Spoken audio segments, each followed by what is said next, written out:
Hello friends and virtual neighbors. Welcome back to Paul's Messy Bench Models.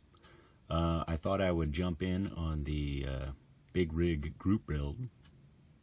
I know it started back on April 1st, but I take my time. Anyway, I believe the group build is hosted by Jeff's Model Garage. I think that's right. I'll show a link to that down below. So for my entry, I'm building the GMC Astro 95 by AMT. I started about a week ago and I've made some progress, and I've encountered some issues which I'll share with you, and hopefully if you ever build the same kit you'll be forewarned and therefore forearmed. Imagine how fast you could build if you had 4 arms. There is a crazy amount of chrome in this kit. This sprue and this sprue are completely chromed. So there are things in this kit that are chrome that were not chrome on the real truck. The real truck was not that fancy. It didn't have a lot of chrome on it. I mean, they chrome plated the exhaust manifolds. Come on. That's just silly. Anyway, I stripped all the chrome off, and I'll repaint what needs to be shiny. It's interesting that the one thing that was chrome on the real truck, the side handles, not chromed. Oh well. It's a good thing they give you this map of the parts on the bottom of the box, because the part numbers you see on the diagrams don't actually appear on or near the parts themselves. So it gets pretty complicated trying to figure out what is what. You can see I've added some letters. Basically, I was just trying to keep things semi-organized so I could find what I was looking for. So I assigned a letter to each part tree, and then I labeled the tree, which kind of helps me to go find stuff later on. And above the bench, I've kind of built an organizing rack.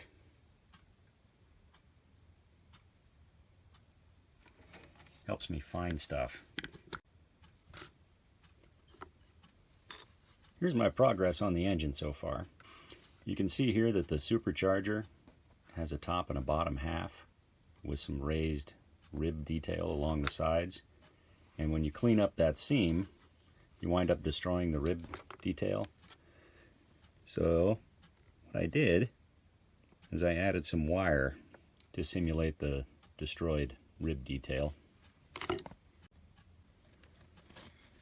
On the front of the engine, you need to get this fan belt on vertically, and this piece and this piece up here interfere with each other, so you have to thin that piece or leave it off, or the fan belt won't get on straight up and down. And the fan mount, I had to enlarge the hole in it to 7/64 for the pin on the back of the fan belt to go through. So I've gotten the frame together, and it goes together pretty well and straight. There's a lot of ejector pin marks along the inside surface that are kind of tedious to clean up, but not impossible. When attaching the front springs, the spring includes this metal plate up here at the front, and the pins on there are a little bit too long for it to seat down all the way, so you want to trim the pin back a little bit to get those pieces on all the way.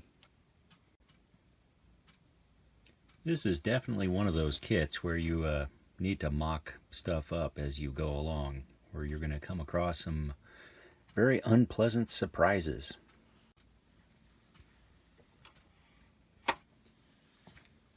In pictures of the real truck, it looks like the front edge of the cab should be about even with the top of the tire. And when I was installing these cab support brackets, the cab was sitting much too high, and it would have looked goofy So I shortened, well, I made the notch in the bottom of the bracket deeper on both sides, and that gets the back of the cab right about where it should be. For the hinges on the inside of the cab, there are no holes and no pins on those hinge supports there. So you kind of have to eyeball where they go. And where you put them is going to be, critical as to how high the cab sits. I found a picture on the internet of the Miller High Life boxing of this kit. And you can see the guy that built the kit for the box top art just put it together parts as they came, and you can see that the cab is way too high.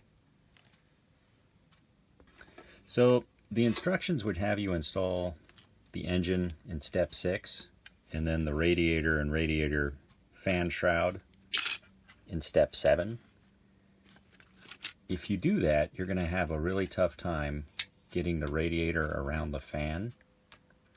So it looks like I'm either going to have to install the radiator in the engine at the same time, or cut these locating tabs off of the radiator shroud so that it can slide in from the front. The kit comes with some interesting options. You can have cylindrical fuel tanks, which I think look cool. Or you could have the square fuel tanks, and there's a tank for each side. You can have a battery box on top of the frame, or a battery box on the left side as steps. The battery box for the steps are hollow on the bottom, so I decided not to use them. You can choose between a dual exhaust system or a single exhaust system. I went with the single exhaust system, but if you use the single exhaust system parts as they come out of the box, you're going to be having a problem if you want a fuel tank on the right hand side. Using just the kit parts, you can't have the single exhaust and a fuel tank here. That's the collector pipe for the exhaust system, and this piece fits on there to go up to the exhaust pipe on the right hand side.